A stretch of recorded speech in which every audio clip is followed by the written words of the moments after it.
Selamat datang di channel Pilih Info. Rumus menghadapi masalah. Dalam pandangan Islam, setiap manusia pasti mengalami berbagai permasalahan dalam menjalani hidup dan kehidupan. Namun tidak semuanya siap dan sanggup melewati berbagai macam rintangan dan cobaan yang diberikan Allah Subhanahu wa Ta'ala tersebut. Tak sedikit yang akhirnya berputus asa dalam menghadapi cobaan yang dialaminya. Bahkan tak jarang ada yang melakukan tindakan yang akhirnya menimbulkan masalah baru, yang dampaknya tak hanya di dunia tapi juga di akhirat. Di dalam Islam, ada beberapa cara mengatasi masalah dalam hidup, di antaranya sebagai berikut. Pertama, wudhu atau berwudhu. Jiwa kita akan menjadi tenang jika membiasakan diri mengambil wudhu sebelum melakukan pekerjaan. Kerja yang susah akan menjadi senang dan mudah diselesaikan. Selama ini kita mengetahui bahwa berwudu hanya berfungsi untuk mensucikan diri dari najis dan hadas. Namun tahukah Anda, berwudu juga bisa jadi penawar racun hati. Di saat sedih dan gelisah, kita dianjurkan untuk berwudu, sehingga dosa-dosa akan luntur dan jiwa lebih tenang. Sebab Allah Subhanahu wa Ta'ala menyukai orang-orang yang mensucikan diri atau berwudu, sebagaimana dalam firman-Nya. Sesungguhnya Allah menyukai orang-orang yang bertaubat dan menyukai orang-orang yang mensucikan diri. Quran Surat Al-Baqarah 222. Kedua, syolat atau sembahyang.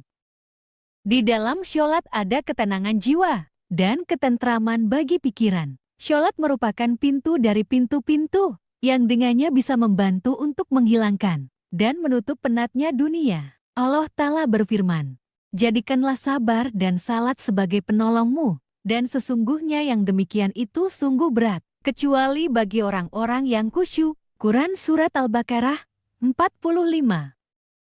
Ketiga, membaca Al-Quran. Allah Subhanahu wa Ta'ala berfirman yang artinya, "Dan apabila dibacakan Al-Quran, maka dengarkanlah baik-baik dan perhatikanlah dengan tenang, agar kamu mendapat rahmat." Quran Surat Al-A'raf 204. Membaca Al-Quran, salah satunya yang dapat membuat diri kita tenang. Hal ini karena di dalam Al-Quran terdapat berbagai petunjuk, yang jika dipahami akan benar-benar mendapatkan kenikmatan dan kebahagiaan sebagai bentuk petunjuk. Keempat, doa. Allah berfirman, "Berdoalah kepadaku, niscaya akan kuperkenankan bagimu. Sesungguhnya orang-orang yang menyombongkan diri dari beribadah kepadaku tidak berdoa kepadaku, akan masuk neraka jahanam dalam keadaan hina dina." Quran Surat Al-Ghafir 60. Rasulullah Shallallahu Alaihi Wasallam telah mengajarkan kepada kita umatnya, tatkala turun sebuah musibah atau terkena sebuah masalah, untuk menghilangkan kesedihan dan kegelisahan yang ada, beliau mengucapkan, "Wahai Zat yang Maha Hidup lagi berdiri sendiri, dengan kasih sayangmu aku memohon pertolonganmu." Doa ini sangat bermanfaat untuk menghilangkan sebuah musibah, baik sebelum turunnya bencana tersebut, maupun sesudah turunnya. Hal itu sebagaimana dijelaskan dalam sebuah hadis syahih dari Nabi Muhammad Shallallahu Alaihi Wasallam. Beliau bersabda, "Tidak ada yang mampu menolak takdir kecuali doa." Syahihul Jami. Kelima, tawakal atau berserah diri kepada Allah Subhanahu wa Ta'ala. Allah Subhanahu wa Ta'ala berfirman yang artinya, "Barang siapa bertakwa kepada Allah, niscaya Allah akan mengadakan baginya jalan keluar dan memberinya rizki dari jalan yang tidak ia sangka. Dan barang siapa yang bertawakal kepada Allah, maka niscaya Allah akan mencukupkan keperluannya. Sesungguhnya Allah melaksanakan segala urusan yang dikehendakinya. Sesungguhnya Allah telah mengadakan ketentuan bagi tiap-tiap sesuatu." Quran Surat At-Talaq ayat 2-3. Dalam ayat ini sebagai dalil yang kuat tentang keutamaan tawakal, di mana tawakal merupakan sebab terbesar untuk memperoleh maslahat dan menolak mara bahaya. Dan Allah Subhanahu wa Ta'ala mengatur segala urusan alam ini sesuai dengan yang Ia kehendaki. Di tangannya segala perkara dibolak-balikan. Allah Ta'ala berfirman, "Kemudian Dia bersemayam di atas arsy untuk mengatur segala urusan. Tiada seorang pun yang akan memberi syafaat, kecuali sesudah ada izinnya. Quran Surat Yunus ayat 3.